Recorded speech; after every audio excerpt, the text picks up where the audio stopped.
Okay, Bismillah Rahman Rahim. So we were talking about the JavaScript inside out, basically, right? And we carry on with this thing and do something try to see, because these things, these are really hard to find, content, what I am teaching you. So don't take it for granted. This is not easily get content, okay? And you dig, a lot of books, then you actually get these things. So we talked about the JavaScript is having a just-in-time compiler. Basically, we said firstly it is an interpreter based. Okay, we got the interpreter, but typically we just not use the interpreter. It is interpreter based, yes it is, but we more talk about the just-in-time compiler. So it has gone to the compilation kind of a thing.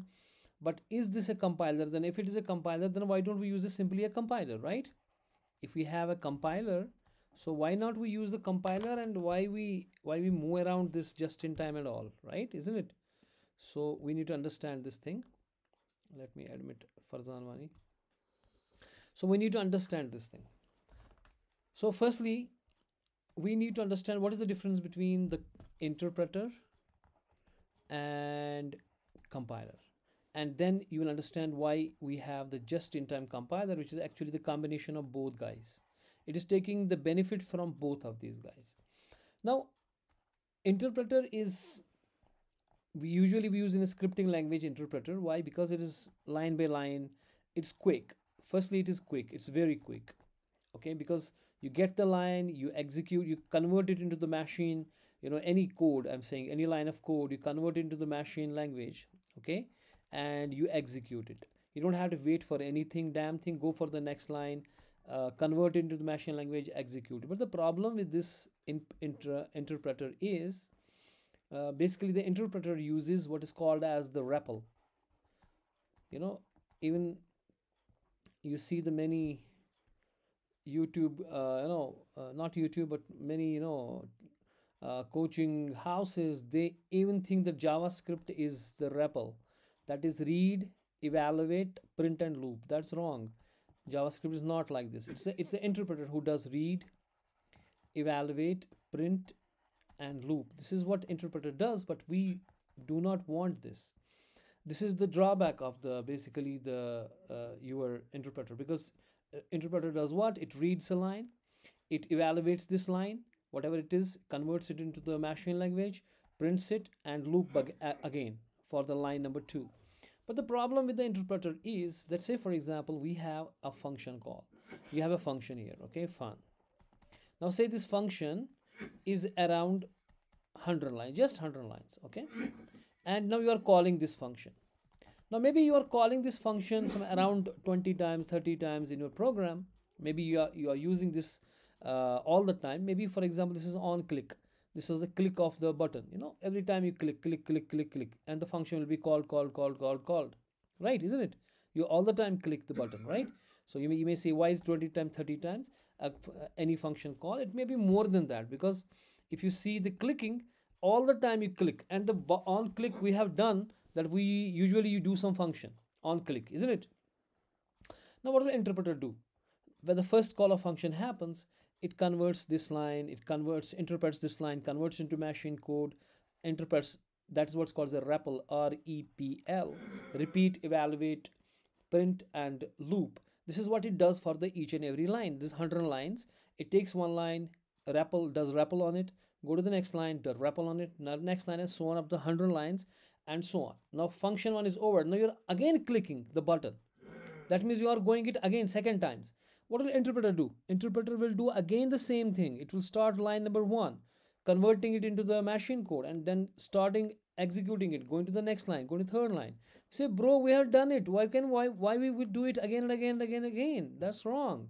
Let's go to the compiler. If the compiler would have done it one thing, it would have converted this whole chunk of code into the machine code. Okay, all of this chunk of code into the machine code. Now you do not have to convert it again and again into the machine code. Compiler is not nice, because it converts this whole stuff into the machine code. Now you execute it, right? So you don't need to, anytime you have the function calls, I said 20 times, 30 times, maybe it is 100 times. Now, no issues. It will go to the machine code. It doesn't do the REPL again and again. But the interpreter is damn slow. It does REPL. It is good. Interpreter is good if it is a small script. But the problem with the JavaScript is a full-blown language. It has everything. It's every damn thing. And everything we build. If sometimes you say why you need to learn JavaScript, okay? Maximum time say, for example, you have to build mobile app, you have to build this. But, every damn stuff you have to build mobile app, you need to learn JavaScript. You have to build desktop app, learn JavaScript. You have to build anything for any cross platforms, learn JavaScript. JavaScript is everywhere, so it's blown now. The JavaScript blown now into the biggest ever programming language ever on the planet. So that is why JavaScript is having huge code now. Now, if it is an interpreter based, it won't work. It won't work because this function, if you call it 100 times and every time it is trying to REPL it, okay, each line of code, that makes it very, very slow. So we are not gonna do the, even though which was, interpreter was, we used the interpreter because it was fast execution. That is why we use the interpreter, but now it is becoming very slow because of these repeated code, right? Number one. Number two, you cannot optimize.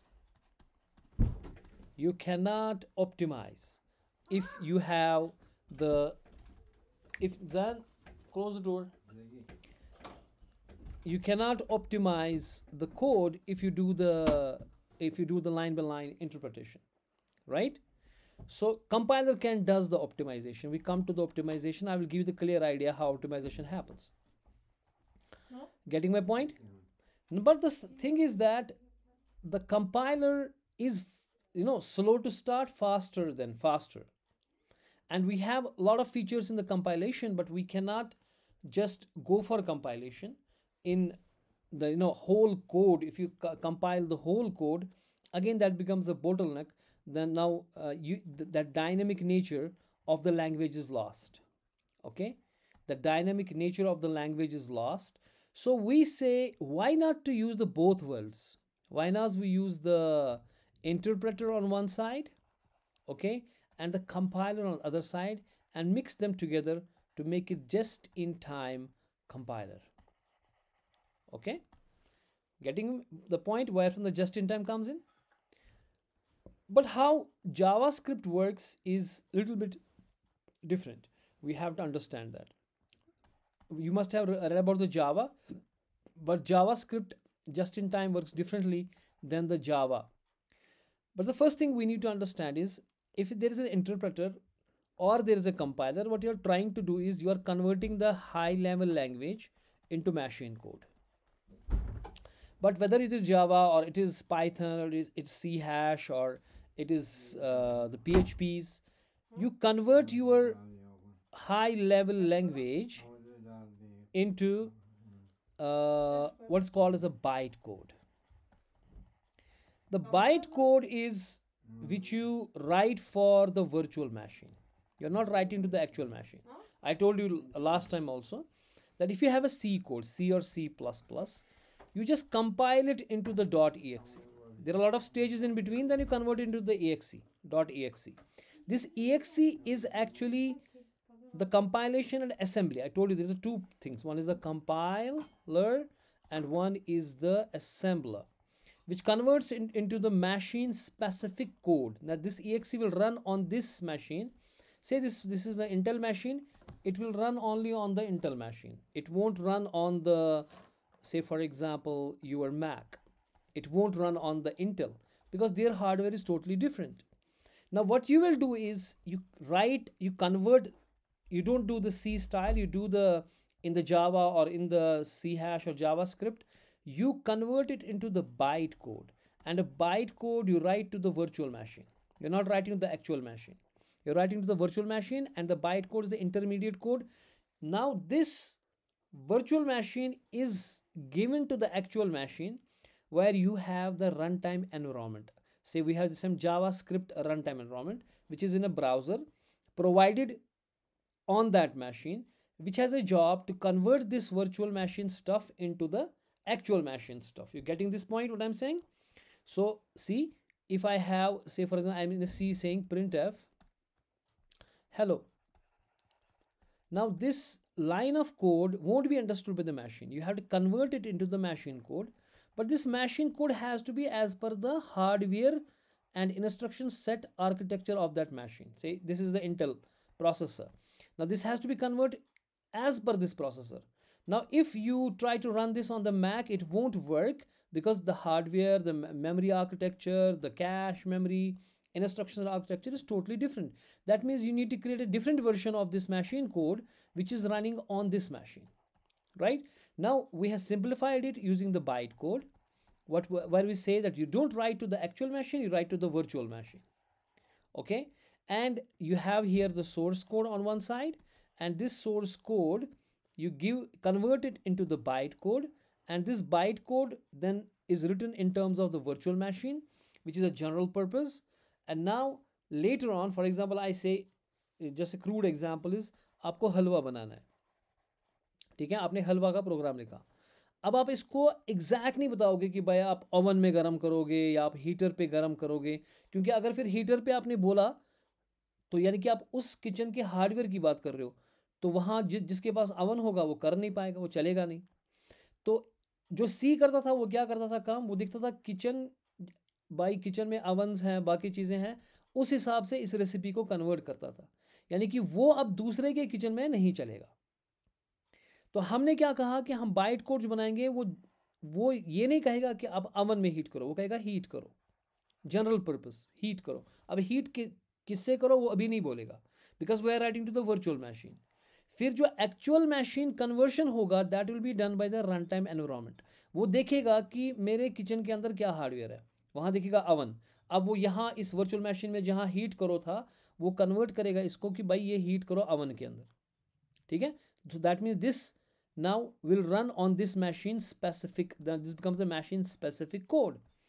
और जो यही code आप दोगे दूसरे machine को जहाँ पे आपको हीटर नहीं है, वहाँ ओवन नहीं है, वहाँ आपको इंडक्शन है फॉर एग्जांपल, ठीक है, वो कन्वर्ट करेगा इस हीट करो को इनटू द इंडक्शन पे हीट करो for example. So it can run, now this code can run on this machine.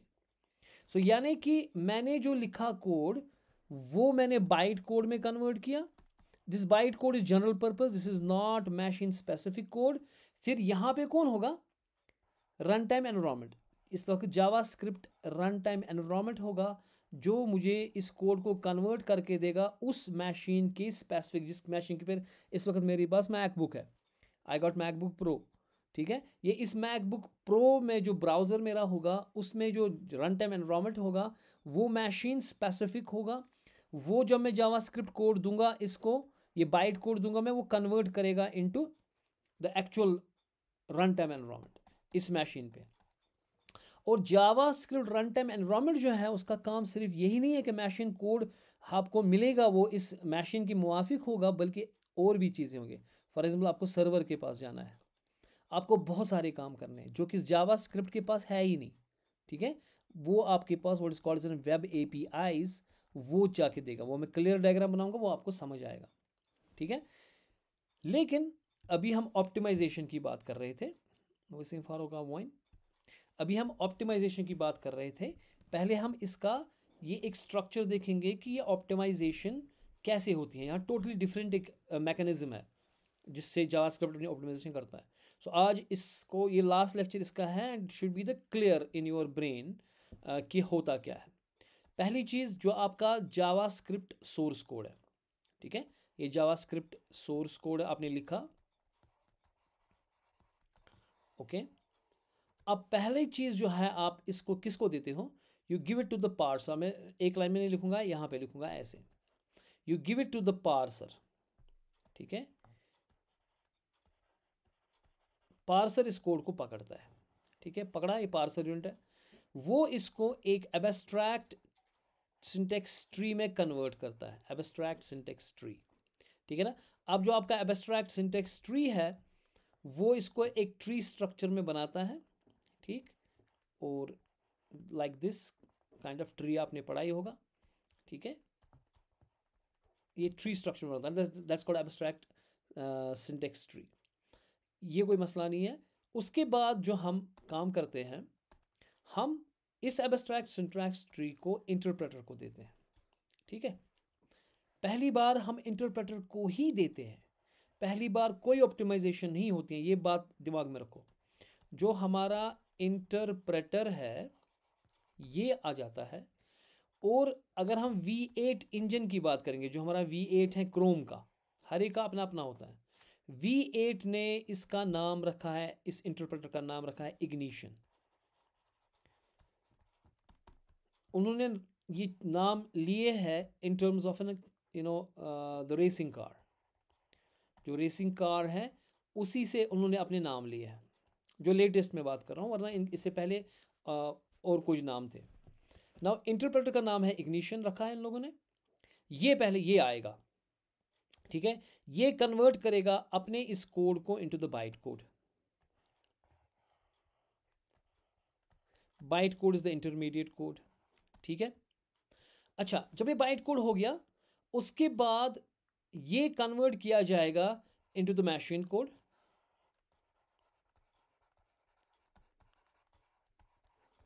और जब ये मशीन कोड में कन्वर्ट हो गया, for example x86 arm architecture वगैरह, उस हिसाब में ये कन्वर्ट हो गया, ना जीरोज एंड वंस की शक्ल में हो गया ये convert. Now it will be given to your JavaScript run time environment. This will be given to your JavaScript run time environment. ठीक हो गया, ओके। और ये इसको एग्जीक्यूट करके देगा। अब जावा स्क्रिप्ट रन टाइम एनवायरनमेंट है, उसमें सिर्फ जावा स्क्रिप्ट नहीं है बल्कि बहुत सारी वेब एपीआईज हैं, वो अलग डायग्राम में से मैं समझाऊंगा। अभी पहले मैंने क्या कहा, अभी जस्ट इन टाइम कहीं पे आया ही नहीं, जस्ट इन टाइम कंपाइलर है, आपने कभी देखा ही नहीं। अभी होता क्या है कि आपका सोर्स कोड जो है उसको आपने पार्सर को दिया, पार्सर कर क्या करेगा, वो कन्वर्ट करेगा आपके सोर्स कोड को into the abstract syntax tree. इस एब्स्ट्रैक्ट सिंटैक्स ट्री को इंटरप्रेटर को दिया जाएगा जिसका नाम इग्निशन है इन योर V8। ये इसको बाइट कोड कन्वर्ट करेगा और ये मशीन कोड में कन्वर्ट करके इसको रन टाइम एनवायरनमेंट को देगा। लेकिन इन द मीन टाइम यहाँ से हमें पता है कि इंटरप्रेटर को अगर मैंने दिया, काम किया कि मैंने फंक्शन, मेरे पास एक है ऑन क्लिक वाली फंक्शन है और इसमें for example 100 lines of code है और मैं इसको 100 बार कॉल कर रहा हूँ, ठीक है।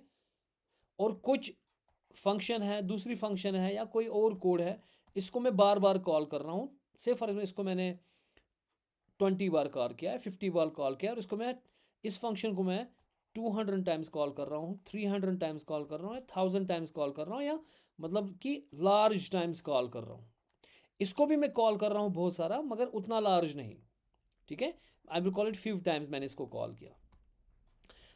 तो जो कोड रिपीट हो रहा है 5 टाइम्स, ये दो चीज़ें, एक कोड जो कि रिपीट हो रहा है बहुत ज़बरदस्त times, that's called as hot code. और जो कोड रिपीट हो रहा है लेकिन उतने ज़्यादा नहीं, that's called as warm code. और यहाँ पे बैठा है जो इंटरप्रेटर है, उसके साइड में आपको बैठा हुआ है जस्ट इन टाइम कंपाइलर, जिसका नाम इन्होंने रखा है टर्बो फैन। मैंने कहा ना रेसिंग कार पे नाम रखा है, ये टर्बो फैन रखा है। V8 की बात कर रहा हूँ मैं, V8 जो आपका जावास्क्रिप्ट रन टाइम इंजन है। ये क्या काम करता है, ये इस कोड को जो इंटरप्रेटर ने काम कर रहा है उसको देख रहा है, ये इसमें इनलाइन कैश करता है, इनलाइन कैश। ये देख रहा है कि भाई ये कोड फिर से रिपीट हो गया, क्योंकि अगर हमने ये लाइन ऑफ कोड जिसमें 100 लाइंस थी फिर से इंटरप्रेटर को दे दी तो ये तो बहुत स्लो हो जाएगा, और ये 100 बार चल रहा है तो सिस्टम बहुत बड़ा स्लो हो जाएगा। ये जस्ट इन टाइम कंपाइलर बड़ा इंटेलिजेंट होता है, ये वार्म कोड को सेंस करता है, ये आपके क्या बोलते हैं इसको, हॉट कोड को सेंस करता है, ठीक है। और इस जस्ट इन टाइम जो टर्बो फैन है, इसमें अंदर से दो आपके पास कंपाइलर्स होते हैं, बाज़ाब्ता कंपाइलर्स। एक होता है बेसलाइन कंपाइलर और दूसरा होता है ऑप्टिमाइजर कंपाइलर। ऑप्टिमाइजर कंपाइलर, हाँ, ये प्रॉपर लिखना आप डायग्राम में, कंपाइलर ये बेस लाइन कंपाइलर, ये base line compiler, optimizer compiler, दो कंपाइलर्स होते हैं इसमें Turbofan just in time compiler में। ये क्या करता है काम, अगर आपके पास कोड है जो कि हॉट है वो इसको देता है, और अगर आपके पास वार्म है वो इसको देता है बेस लाइन को, ठीक है। अब दोनों सूरत में पहली बात तो ये होगी कि ये कोड एक बार कंपाइल होगा, ये कंपाइल अब होगा, ये इंटरप्रेट नहीं होगा, यानी कि ये एक साथ सारा कोड जो है वो कंपाइल होगा, ठीक है। और अब जब नेक्स्ट टाइम आप इसको चाहते हो, इसको कॉल होगी इस चीज़ की, तो ये इंटरप्रेट नहीं होगा, अब इंटरप्रेट इस चीज़ का नहीं होगा, बल्कि ये बेस लाइन जो है वो काम करेगा। और अगर आपका हॉट कोड है, जो कि मैक्सिमम टाइम्स आपको ये बहुत ज़्यादा इस्तेमाल हो रहा है, it will be given to the hot zone, that is optimizer compiler को, जो कि ऑप्टिमाइजेशन भी करेगा। मैं बताऊंगा कैसे। पहली ऑप्टिमाइजेशन इसने ये की कि इसने इंटरप्रेट करने नहीं दिया, इसको कंपाइल करके रखा, मशीन कोड करके रखा, लेकिन जो मशीन कोड यहाँ से निकलेगा वो ऑप्टिमाइज्ड होगा, it will be optimised machine code.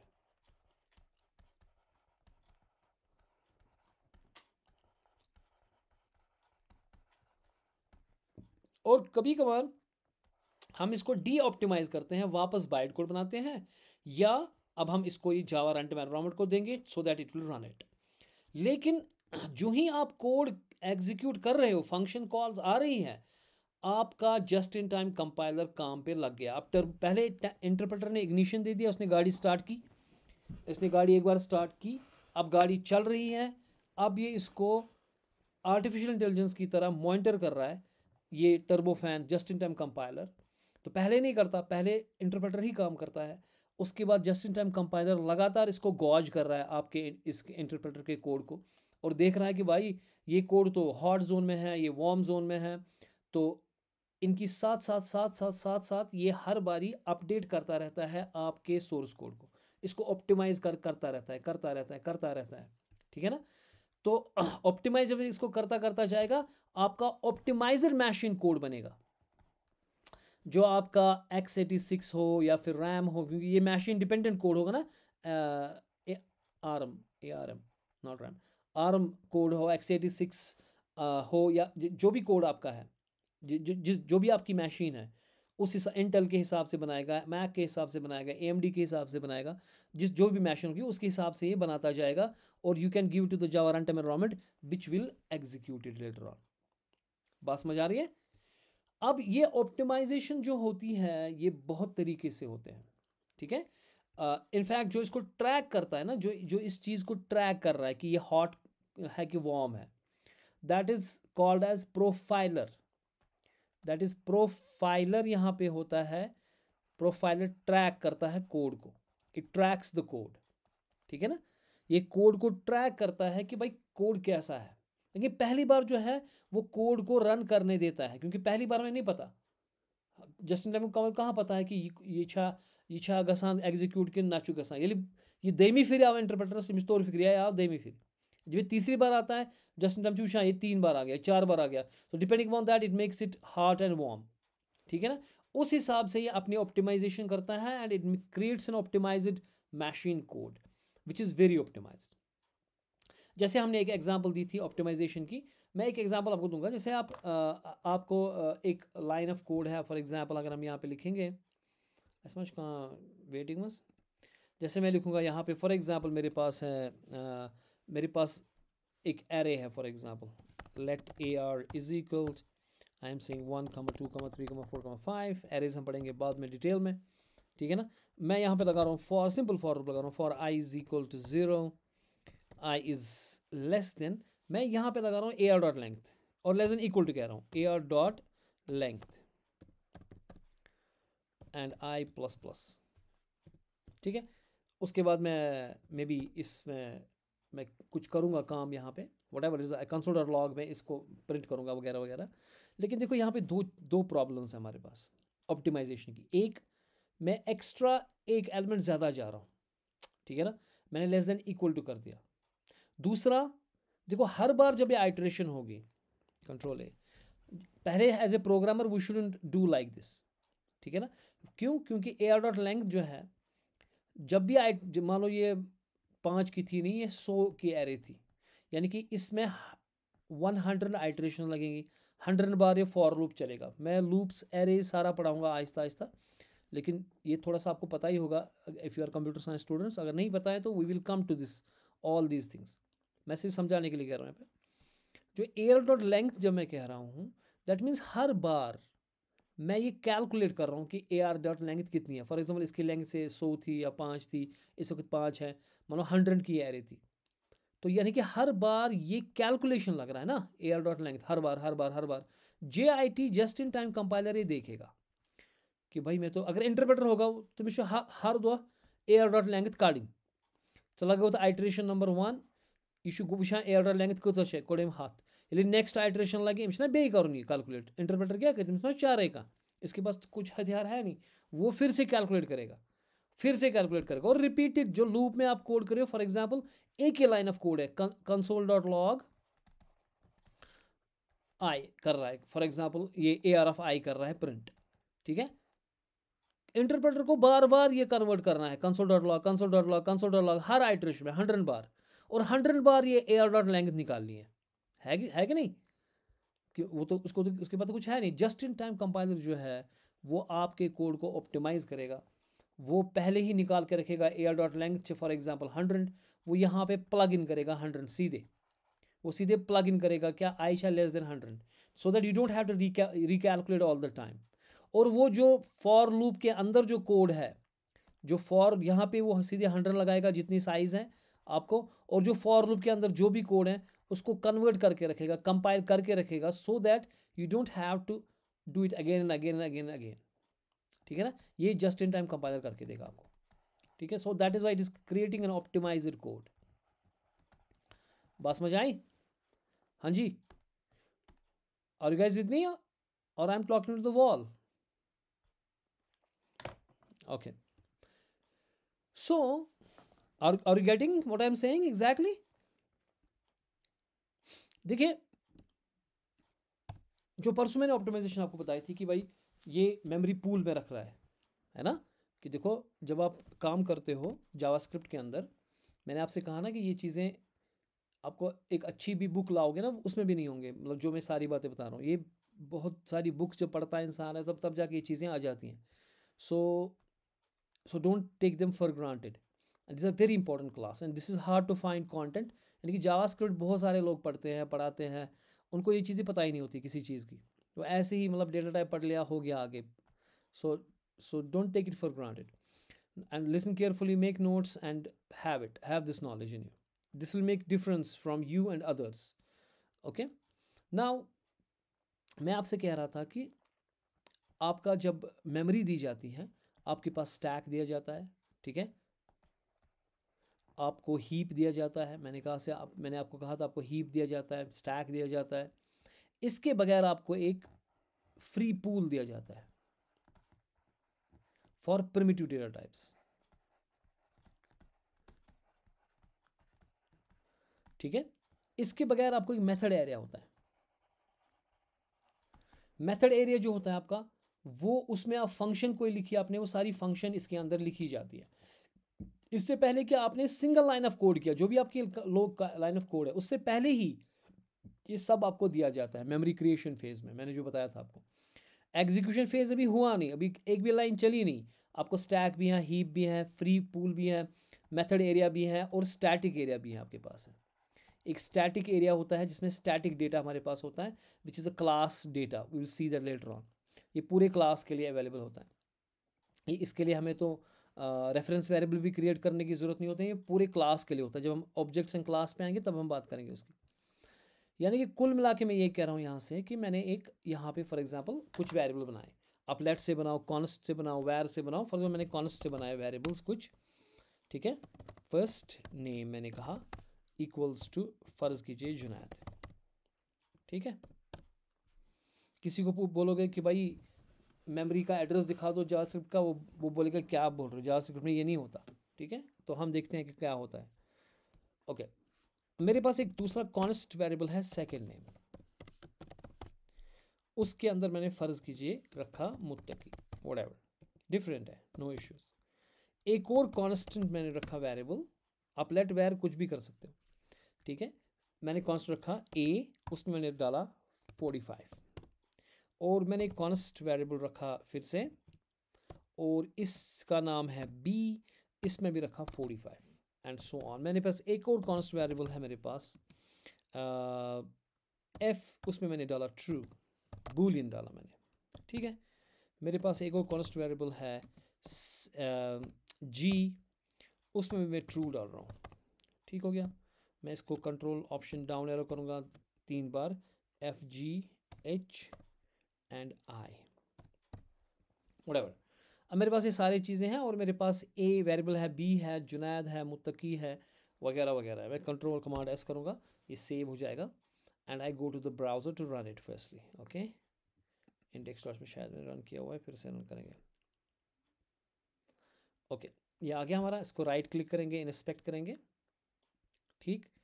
इसको ये हमारा ऐसे था ना, ठीक है ना।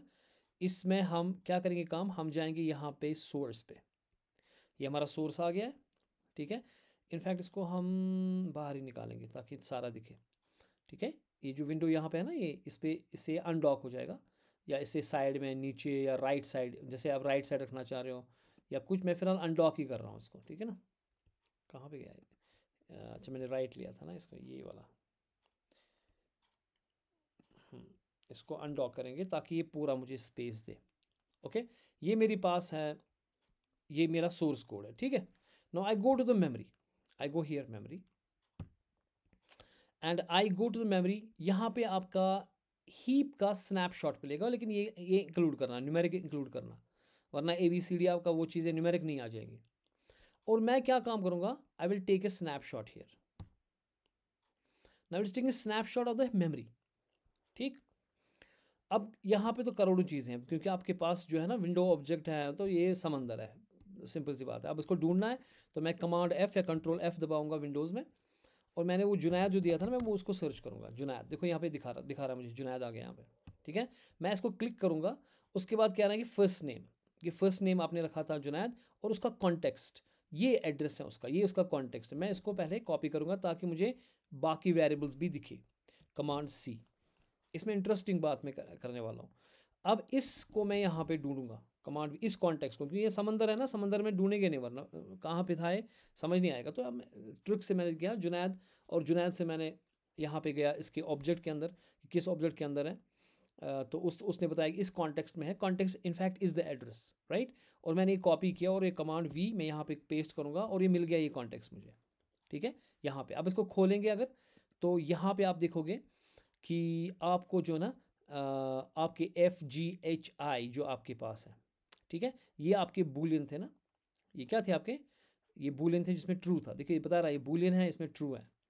लेकिन अगर आप देखोगे इसका एड्रेस दैट इज 73, लेकिन G का भी एड्रेस 73, H का भी एड्रेस 73, I का भी एड्रेस 73, लेकिन फर्स्ट नेम जुनैद है, उसका एड्रेस है 73425, लेकिन मुत्तकी का एड्रेस डिफरेंट है, ठीक है। तो होता क्या है, और अगर आप A एंड B देखोगे, देखो A का वैल्यू क्या था भाई, नंबर है, इसमें 45 था।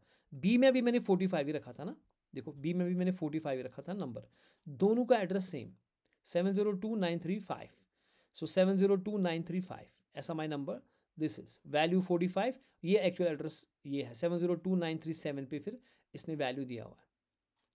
तो हो क्या रहा है यहाँ पे ये हो रहा है कि देखो ये जो FGHI है इन सब में ट्रू था। तो जब आपने ये जब आपने इनफैक्ट ये बिल्कुल फर्स्ट नेम पहले दिया था आपने, फिर सेकंड नेम दिया था, तो आपके पास एक स्टैक दिया जाएगा। Are you guys with me? तो पहले एक स्टैक होगा, ठीक है ना, जिसमें फर्स्ट नेम पहले होगा, फिर सेकंड नेम पहले होगा, सेकंड होगा, फिर क्या होगा, फिर आपने दिया था A होगा, फिर B होगा, फिर आपने FGHNI वेरिएबल्स दिए थे। अब स्टैक के अंदर FN में क्या होगा, FN में होगा ये 7@73425, और ये 72425 ये किसका एड्रेस है, ये फ्री पूल का एड्रेस है जहां पे आपने जुनैद डाला था, ये इसका एड्रेस है। So it is pointing to this. और दूसरा जो 90815 जो है जहां पे इकबाल मुत्तकी डाला था आपने, मुत्तकी, उसका एड्रेस इसने दिया 90851, यानी कि वो 908 851 यहाँ पे होगा @ करके, तो आज ये मुत्तकी है। यहाँ पे वैल्यूज़ नहीं होंगी, जो मैंने परसों आपको ट्विस्ट कहा था कि भाई ट्विस्ट इसमें है कि जो आपका स्टैक है उसमें वैल्यूज़ नहीं होते हैं, जैसा कि जावा वगैरह बहुत सारी लैंग्वेज में होता है। नो, जावा स्क्रिप्ट में यहाँ पे एड्रेसेस होते हैं, because all the primitive data types are immutable. यहाँ पे इम्यूटेबल वो इसीलिए है क्योंकि यहाँ पे अब देखो आपका ए एंड बी, एक वैल्यू इसने 45 डाला, जैसे जब आपने ए क्रिएट किया ना तो 45 वैल्यू आ गया आपके फ्री पूल में। उसका एड्रेस फर्ज कीजिए क्या था, जो इसका था ये 702, ये था उसका एड्रेस, ठीक है ना। तो यहाँ ए की जगह यही होगा @702,935। अब ये जो 702,935 इस 45 को पॉइंट कर रहा है।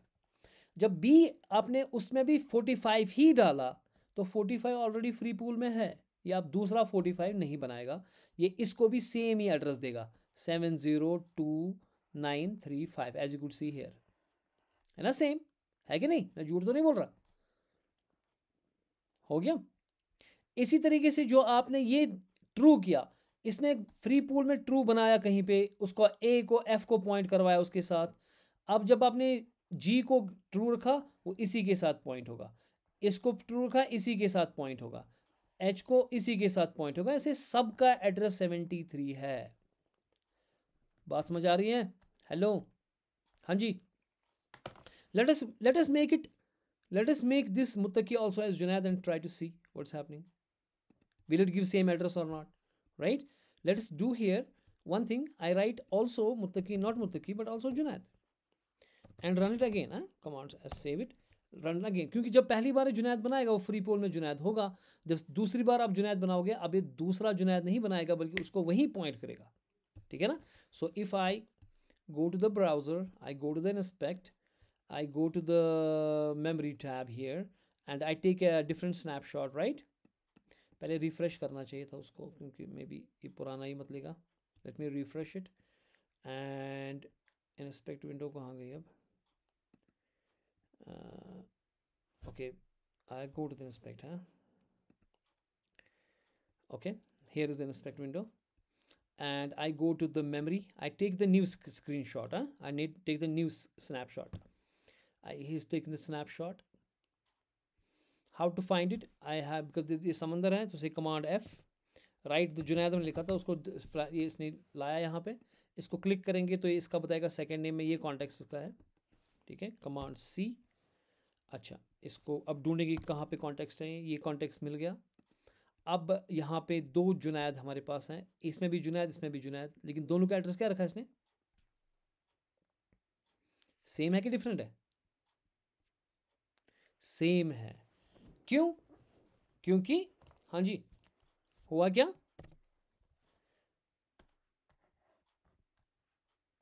एग्जैक्टली जो फ्री पूल है वहाँ पे आपका जुनैद था, जब इसने फर्स्ट नेम बनाया था तो वहाँ पे आपने जुनैद लिखा था और उसका एड्रेस था फॉर एग्जांपल 73523।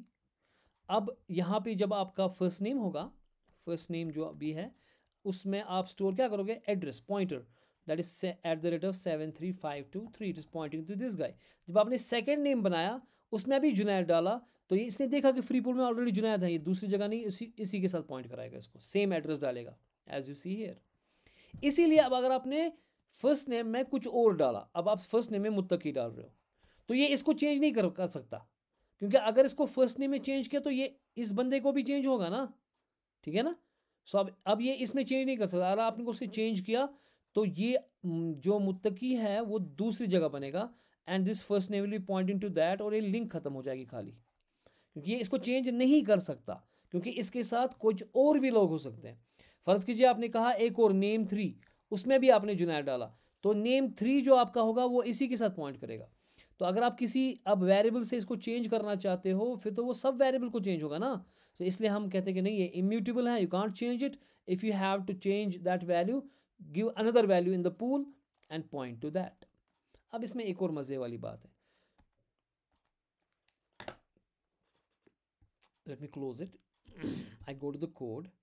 मैं यहाँ पे एक चीज़ करूँगा, मैं कहूँगा कमांड Z, मैं ऐसे रखूँगा तो स्पेलिंग मिस्टेक ना हो, मैं JUN डबल कोड करूँगा फिर कॉन्कैटनेट करूँगा AID, तो सेम ही हो गया ना, if I see second, what will be second name? Second name will be Junaid, right? Because JUN और AID कंकैटनेट होगा और ये जुनैद ही बनेगा। इस सूरत में मुझे बताओ क्या ये सेम रखेगा नहीं रखेगा? हाँ जी, क्या ये एड्रेस सेम रखेगा? व्हाट डू यू से?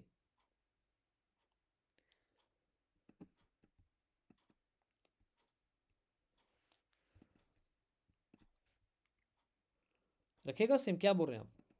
नहीं रखेगा। मगर क्यों नहीं रखेगा? दोनों के पास जुनैद है। Command F।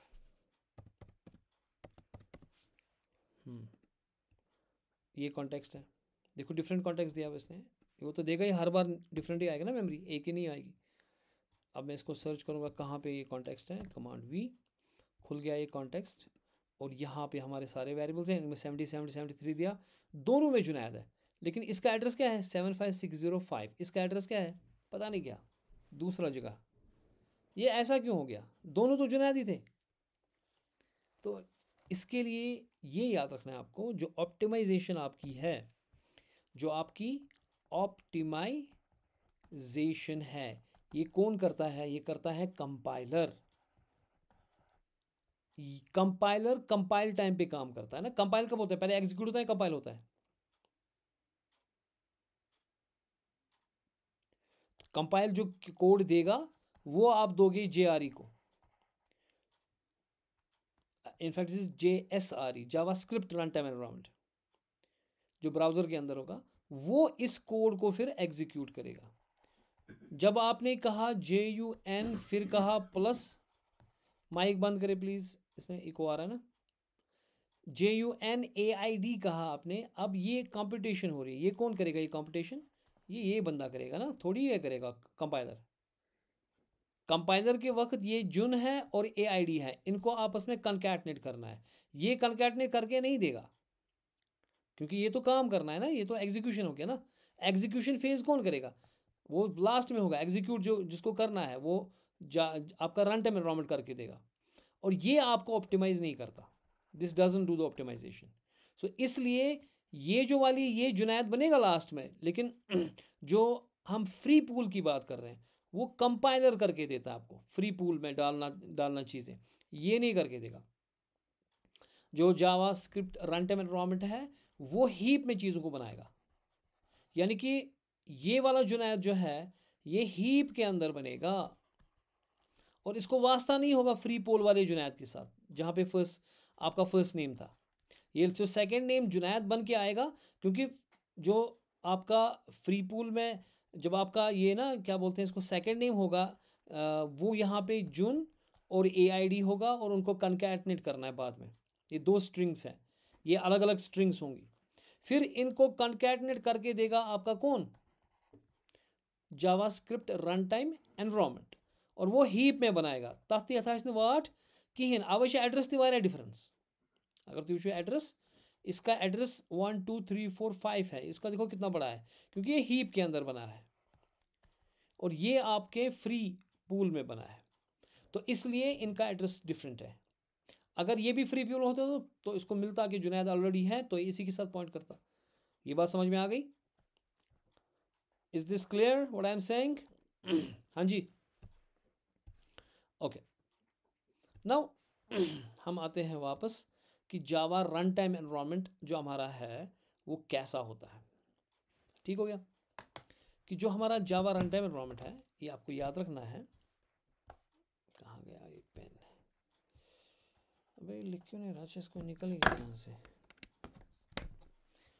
अच्छा, जो आपका जावा रन टाइम एनवायरनमेंट है, जावा स्क्रिप्ट रन टाइम एनवायरनमेंट जो आपका है, ठीक है, ये एनवायरनमेंट क्रिएट करके देता है आपके जावा स्क्रिप्ट को कि भाई साहब वो बहुत सारी चीज़ें कर सके, जो कि जावा स्क्रिप्ट में है ही नहीं।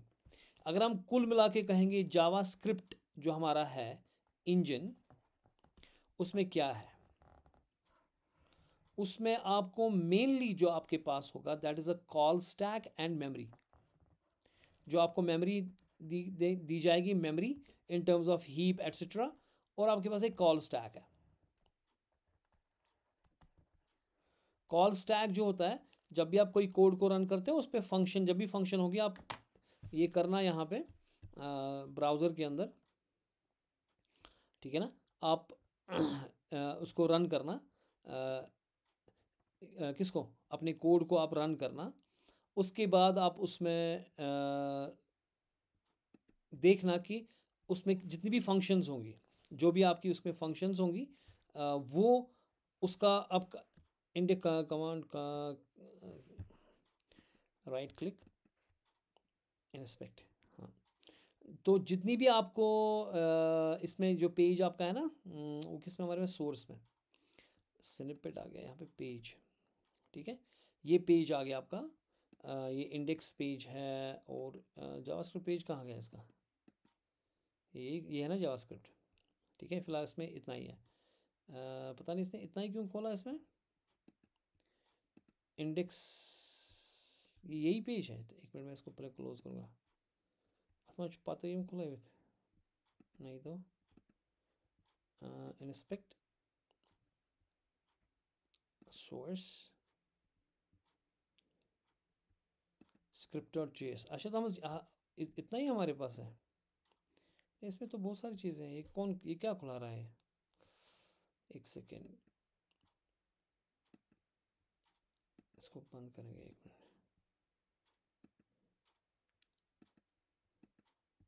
जो हमारा पेज है उसका ही खुलना चाहिए ना। एक मिनट, इसको बंद करेंगे, इसको भी बंद करेंगे। We go back to this index dot HTML. Save भी है कि नहीं, control S command S index, इसको पोर्ट गो लाइव, इसको इंस्पेक्ट करें। पहले इसको हम नीचे रखते हैं, ठीक है। ओके, आप सोर्स में जाएं, ये स्क्रिप्ट आ गया हमारा, अब आ गया, पता नहीं क्या दिखा रहा था ये, ठीक है ना। फिर यहाँ पे जो आपका एक कॉल स्टैक है, यही इसकी बात कर रहा था मैं, जो कॉल स्टैक है ये वाला चीज़। अभी मेरे पास कोई फंक्शन है नहीं, जब जो ही फंक्शन आएगी, फ़र्ज़ कीजिए हम कुछ फंक्शन बनाते हैं, ठीक है ना। इसमें यहाँ पे हम एक फंक्शन बनाते हैं, से I just remove this now everything, I don't need this.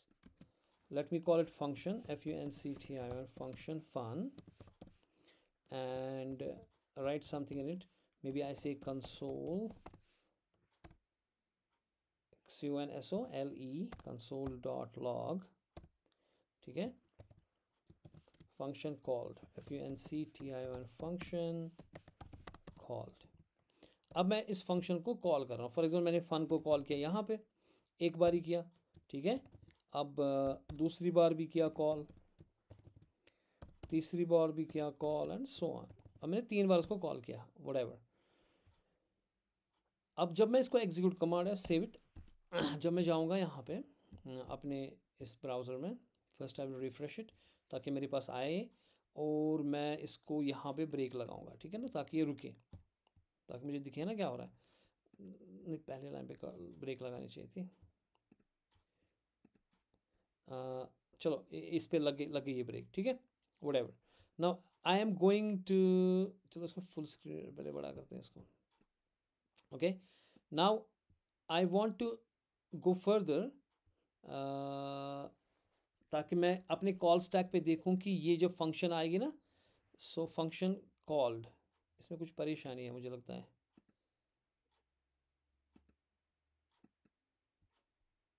नहीं, इसमें कुछ एरर तो नहीं, हमने एरर तो नहीं रखा इसमें। जस्ट क्लोज दिस, इसमें कुछ एरर है। Is it correct code?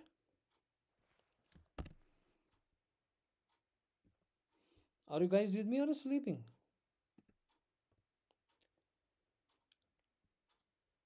Source script, यहाँ पे ब्रेक लगा हुआ है ना। हम यहाँ पे नहीं, यहाँ पे ब्रेक लगाएंगे, इसको हटाएंगे, यहाँ पे ब्रेक लगाएंगे, ठीक है। Okay, then why is not running, basically that's why. देखो यहाँ पे जब इसको रन करेंगे ना हम आगे, I don't know why is ना, अच्छा इसको रिफ्रेश करेंगे ना पहले एक बार, हाँ, क्योंकि ये एक्चुअली एग्जीक्यूट हो गया था ना सारा, उसके बाद में ब्रेक लगा रहा था, ठीक है। आपको समझ आ रही, मैंने ब्रेक लगाई लेकिन ये एग्जीक्यूट हो गया था सारा, तो ये तो चल ही नहीं रहा था कुछ।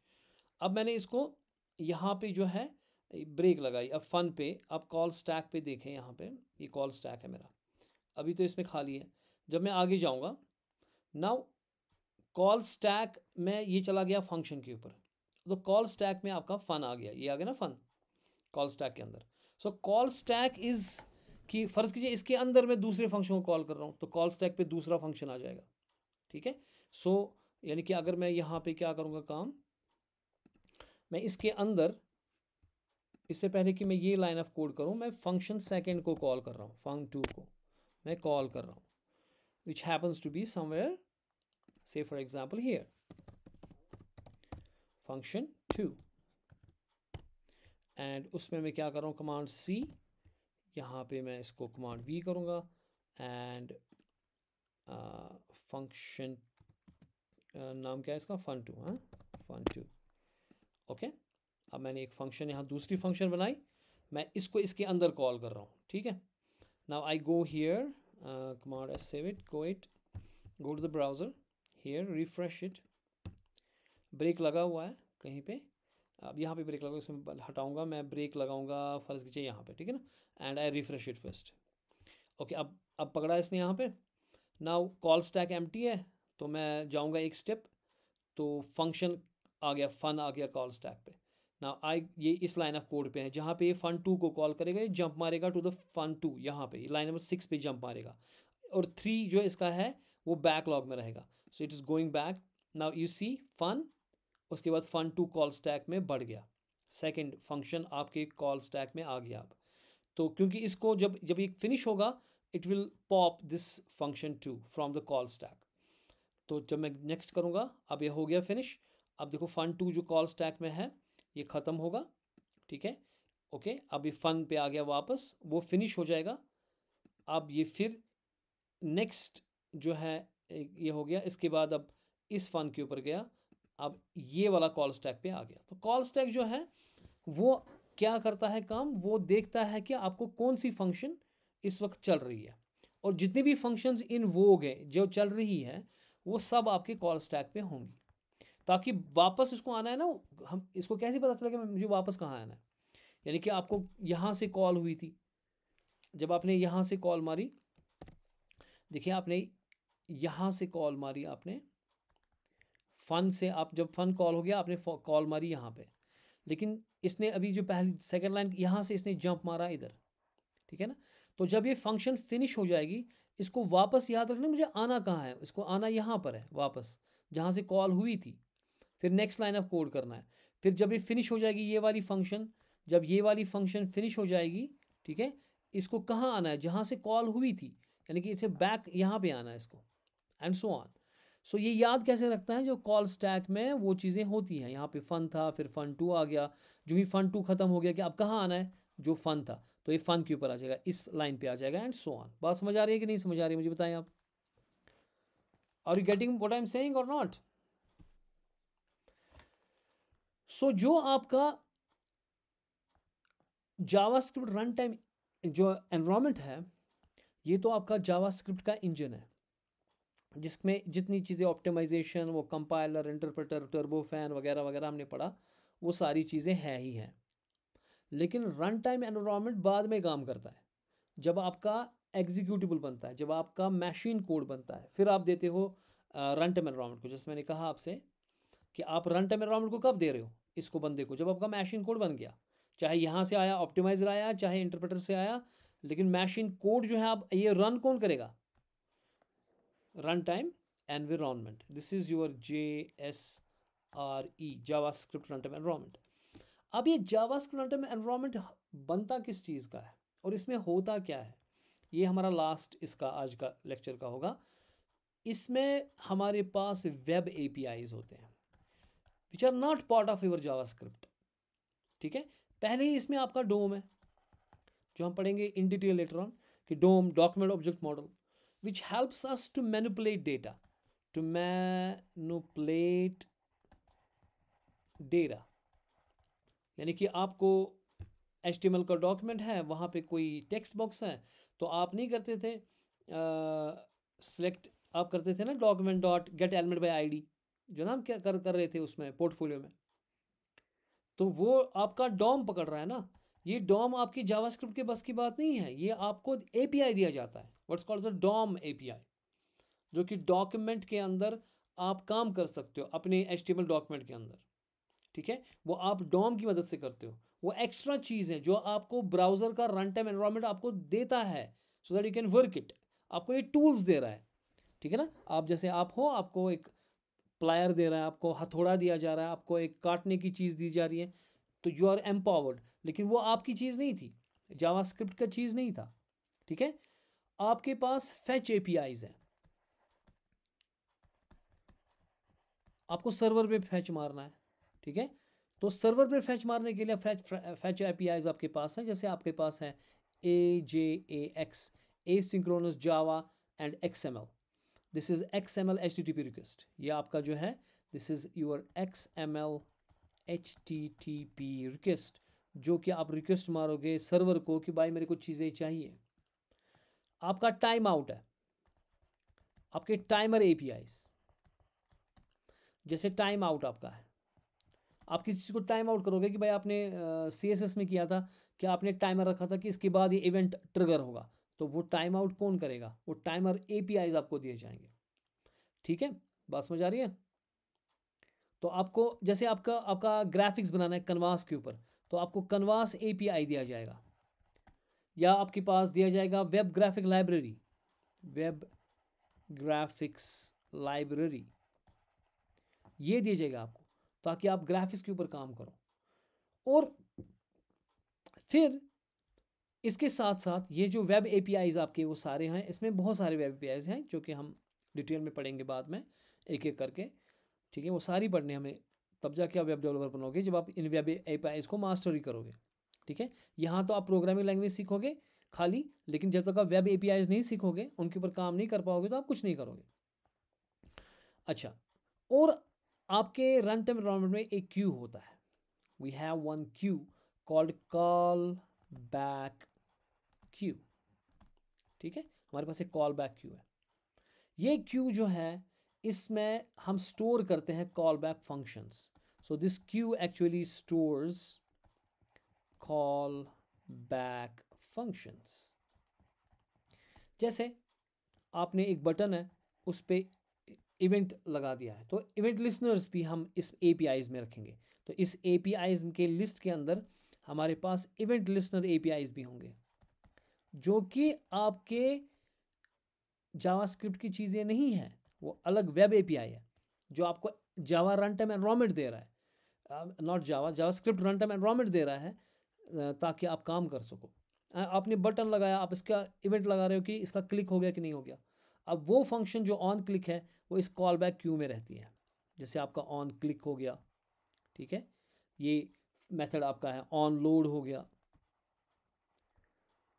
ठीक है, ऑन डन हो गया, इसी तरीके से ऑन डन है, ऑन टाइमर है, ये क्यू है। मगर टाइमर हो गया, टाइमर फंक्शन होगी कि टाइमर ख़त्म हो गया फिर ये चीज़ करो। तो ये फंक्शंस जो है आपको रखी जाएंगी कॉल बैक क्यू में। और यहाँ पे आपके पास होगा एक और एक चीज़ which is called as event loop. ये जो इवेंट लूप है, इसका काम ये है कि एक तरफ देखता है इसको, कॉल स्टैक को, ये देखता है कि एम्प्टी है कि नहीं। अगर एम्प्टी है तो यहाँ से उठा के ये इसमें डालता है। ये जो ये फंक्शन है, जब भी आपका क्लिक हो गया, वो हो गया, ये हो गया, वो सारे जो जितनी भी चीज़ें हैं वो इसमें चली जाती हैं कॉल बैक क्यू में। और कॉल बैक क्यू से इवेंट लूप इनको कॉल स्टैक में रखता है, और कॉल स्टैक को एग्जीक्यूट किया जाता है। आपका जो रेंडरिंग इंजन है आपका, और जो आपका नो आई मीन जो आपका जावा स्क्रिप्ट रन टाइम एनवायरनमेंट है, वो उसको एग्जीक्यूट करता है, उस फंक्शन को, कौन सी फंक्शन आपको करनी है इस वक्त। जो ना कॉल स्टैक मैंने कहा कि कॉल स्टैक मैंने दिखाया आपको यहाँ पे, कॉल स्टैक, इसके अंदर वो फंक्शन रहती हैं फिर, और वो फंक्शन एग्जीक्यूट होती है, जो इस कॉल स्टैक में होगी वही एग्जीक्यूट हो रही है। तो इससे एक चीज़ हो गया कि जो आपका जावा था, जावा स्क्रिप्ट था, हमने कहा था कि सिंगल थ्रेडेड है। तो कुल मिला के पहले आप देखें इसको, जो जावा स्क्रिप्ट रन टाइम इंजन है, उसमें आपका मेमोरी हीप यहाँ से जो जावा स्क्रिप्ट का इंजन था वो अलग है, लेकिन जो रन टाइम एनवायरनमेंट आपको दिया जाता है, उस एनवायरनमेंट में वो सारी चीज़ें दी जाती हैं जिसमें आपका कोड अच्छे से चलेगा। उसमें वेब एपीआईज हैं मेनली आपके, चाहे डॉम है, फैच एपीआई है, टाइमर है, कन्वास के एपीआईज हैं, वेब ग्राफिक्स हैं, इवेंट लिसनर है, और साथ साथ आपको एक कॉल बैक क्यू दिया जाएगा। ठीक है, मैं अच्छी इसकी डायग्राम इंटरनेट से देख के आपको शेयर करूंगा, लेकिन आपको फिर समझ आएगा आराम से अब। और इवेंट लूप, जो इवेंट लूप है वो क्या काम करेगा? इवेंट लूप वो कॉल बैक क्यू से उठा के कॉल स्टैक में डालेगा, क्योंकि कॉल स्टैक है जिससे चीज़ें उठा के एग्जीक्यूट की जाएंगी। तो जिस फंक्शन को हमें करना है यहाँ से क्यू लगेगा, Q is first in first out, यानी कि इसमें लग गया ये क्यू, ये बैठ गया आगे, उसके बाद जो इवेंट्स आएंगे वो पीछे पीछे लगते जाएंगे और ये यहाँ से शिफ्ट होंगे आगे आगे की तरफ। और जब हम इसमें डालते जाएंगे वो use a method called array push, तो इसमें पुश करते जाएंगे हम वो मेथड्स को। और जब यहाँ से निकालना है हमें, यहाँ से हमें शिफ्ट करना है किस में? कॉल स्टैक में। तो वहाँ यहाँ से हमें मेथड लगेगा जो इवेंट लूप लगाएगा, that is called as array shift.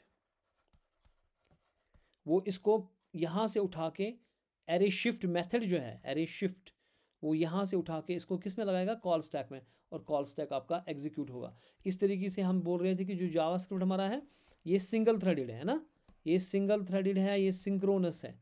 Synchronous का मतलब है स्टेप 1 हो गया, फिर स्टेप 2 होगा, फिर स्टेप 3 होगा, इसमें और कोई चीज़ बीच में नहीं आ सकती, एक फंक्शन एग्जीक्यूट हो रही वही होगी। लेकिन यहाँ से अब जो वेब एपीआईज हैं, जो आपका कॉल बैक क्यू है, उसमें कोई भी फंक्शन उठ के घुसा सकते हैं हम किस में? कॉल स्टैक के अंदर। तो इस तरह से ये एसिंक्रोनस बन जाएगा। अच्छा, इसी तरह से आपका जो जैसे आपका एजेक्स है, एजेक्स में क्या करते हैं? अभी आप यहाँ से काम कर रहे हैं, वो पीछे से जो सिंक्रोनस बोलता है कि पहले एक काम करो, फिर दूसरा करो, फिर तीसरा करो, लेकिन यहाँ पे वो चीज़ ब्रेक हो रही है। आपको एसिंक्रोनसली आप यहाँ पे फेसबुक पे चीज़ें देख रहे हो, फॉर एग्जाम्पल आपका फेसबुक है, आप फेसबुक पे चीज़ें देख रहे हो, पीछे से एजेक्स सर्वर को जाता है, ठीक है, सर्वर से चीज़ें लाके आपके इसमें अपडेट करता रहता है। ठीक है, तो asynchronous, that's why it's called asynchronous. पहले जो एक्सएमएल होता था वो सिंक्रोनस था, यहाँ ये जो XML है Ajax, it is asynchronous JavaScript and XML, जो कि पीछे से जाके आपको लाता है, यानी कि इन इन इन वन फ्लो नहीं जाती, ये थ्रेड अलग काम कर रहा है, जो सर्वर को जा रहा है वहाँ से ला रहा है, और आपका ब्राउज़र जो है ना अपडेट हो रहा है। आप स्कोर देख रहे हो पीछे से वो ला रहा है, वरना आपका स्कोर जो पहले रिफ्रेश बटन करना था, तो तब जाके वो फैच मारता किसको? सर्वर को, वहाँ से लाता है चीज़ें। ठीक है, लेकिन ये एसिंक्रोनस मोड में ला रहा है। तो इस तरह से आपका ये जो है ये बन गया जावास्क्रिप्ट, क्या बन गया आपका? ये बन गया आपका भाई साहब एसिंक्रोनस। नींद किस किस को आ रही है ये बताओ? हाँ जी, नींद आ गई? मुझे लगता है सारे सोए हुए हैं मेरे बगैर। ओके, समझ आ रहा है? आज का जो क्लास था, जो भी हमने इसमें पढ़ा, ये usually maximum times because maximum time जो कोडिंग पकड़ी हुई है ना, वो प्योरली कंप्यूटर साइंस स्टूडेंट ने नहीं पकड़ी हुई है।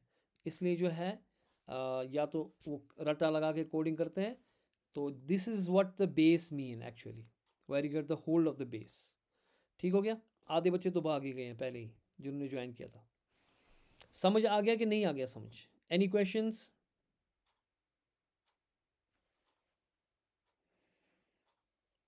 Then I will ask you the question, quick question. Now, is your JavaScript interpreter based or compiler based? Both. It is both, because we have just-in-time compiler, right? So I think that's enough for today. I'm getting tired. Okay? See you guys tomorrow. Okay? Sir ये जो worker API क्या होती है इसमें फिर? किस में? Worker API जो थर्ड बैकग्राउंड में कुछ क्रिएट करते हैं, हाँ, वो भी इसी का पार्ट होता है, मतलब कि रन टाइम एनवायरनमेंट का। एग्जैक्टली। देखिए, जो आपका वेब एपीआईज है, इनका इन जनरल हम बोलते हैं वेब एपीआईज। आप एक मिनट माइक बंद करोगे, इसमें आ रहा है ना, ये इको आ रहा है। सो इसमें हम बोलते हैं कि ये वेब एपीआईज है। क्या है? These are the web APIs, जिसमें आपको सिर्फ इतना ही नहीं है कि आपको कोड को चलाना है, क्योंकि जब आप एक वेबसाइट को चलाते हो, इसको हज़ारों काम कर रहे हैं। इसको फॉर एग्जांपल आपको आप यहाँ से आपने क्या कहते हैं, रेजर पे से आपको पेमेंट लेनी है यहाँ से। अब जावास्क्रिप्ट के पास तो वो चीज़ें हैं नहीं, तो आपको तो एपीआई खड़ा करना पड़ेगा कोई जो आपको ये काम करके देगा, that's a plug in play. और वो कैसे काम करेगा, जो आपका सिंगल थ्रेड चल रहा था जावास्क्रिप्ट का, वो अपना थ्रेड लगाएगा इन बीच में। यानी कि अब क्योंकि ये तो सिंक्रोनस हो नहीं रहा, क्योंकि एसिंक्रोनस लगाना है, क्योंकि आपका काम यहाँ से हो रहा था, ये तो तम तो गैसा ये पर मैं चले ब्याह कम ये लगा हुआ पन थ्रेड। सो जस्ट जैसे एजेक्स चलेगा और या कोई और, what is a thread? Thread is nothing but a part of a process. So it is running its own space of processes on the background. So जो सारी चीज़ें आपको है, ये आपका फॉर एग्जाम्पल जावास्क्रिप्ट का कोड है, इसके पीछे एक माउंटेन का चीज़ें हैं जो कि इसको इस्तेमाल हो रही हैं। जैसे कि आप बैठे हो एक शॉप में जहाँ आप वुड वर्क कर रहे हो, तो आपको यहाँ से एक मशीन है, यहाँ से दूसरी मशीन है, यहाँ से तीसरी मशीन है, चौथी मशीन है, and you are doing wonderfully everything. लेकिन इनफैक्ट वो सारी वेब एपीआईज हैं, they are not your part. Okay, you want to do something, you want bank transaction, your code is saying I want bank transaction, लेकिन वो bank transaction करनी कैसी है, that's not your part, that's a separate thread. Okay, that is done by the web APIs. आई समझ में? Sir ऐसे ही console log जो हम करते हैं वो भी जावास्क्रिप्ट का पार्ट मत है, वो भी इस ऐसे एपीआई से होता है।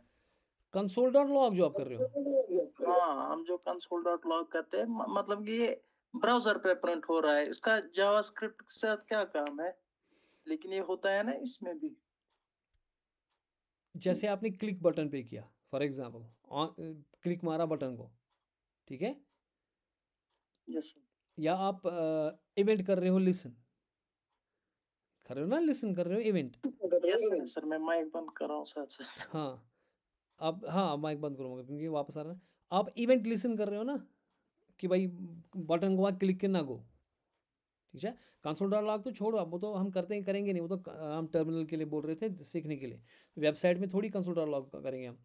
लेकिन आप क्या कर रहे हो काम, आपने जो मेन चीज़ आपका है ना, आप जो आप हम कर रहे थे मैक्सिमम टाइम्स, हम बटन हॉवर कर रहे थे, बटन पे हॉवर कर रहे थे, क्लिक कर रहे थे, है ना, वो सारी चीज़ें आपकी है ही नहीं, वो वेब इवेंट लिसनर एपीआईज हैं वो जो आपके पास होती है।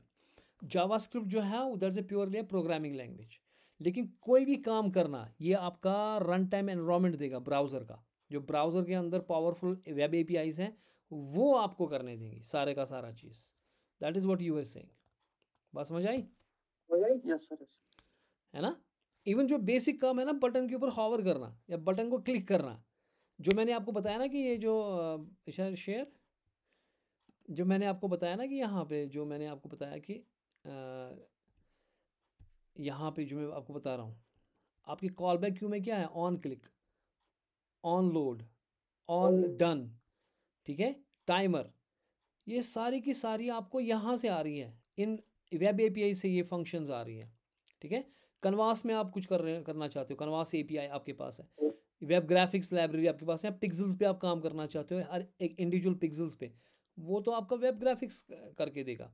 हाँ, आपको जावास्क्रिप्ट एक प्रोग्रामिंग लैंग्वेज है जिसमें आप वो चीज़ें कर पाओगे, लेकिन किन की मदद से, वेब एपीआईज की मदद से। हाँ, इवेंट लिस्नर आपका है नहीं जावास्क्रिप्ट का, वो इवेंट लिस्नर आपको लाना पड़ेगा, ठीक है, वो आपका web API. Okay okay, hope today we got lot of ice broken, हाँ, है ना? Yes sir. ओके, चलिए फिर इंशाल्लाह ताला कल मिलेंगे इंशाल्लाह, because I am to tired, अभी इसमें मैंने नमाज भी नहीं पढ़ी। अल्लाह हाफिज़।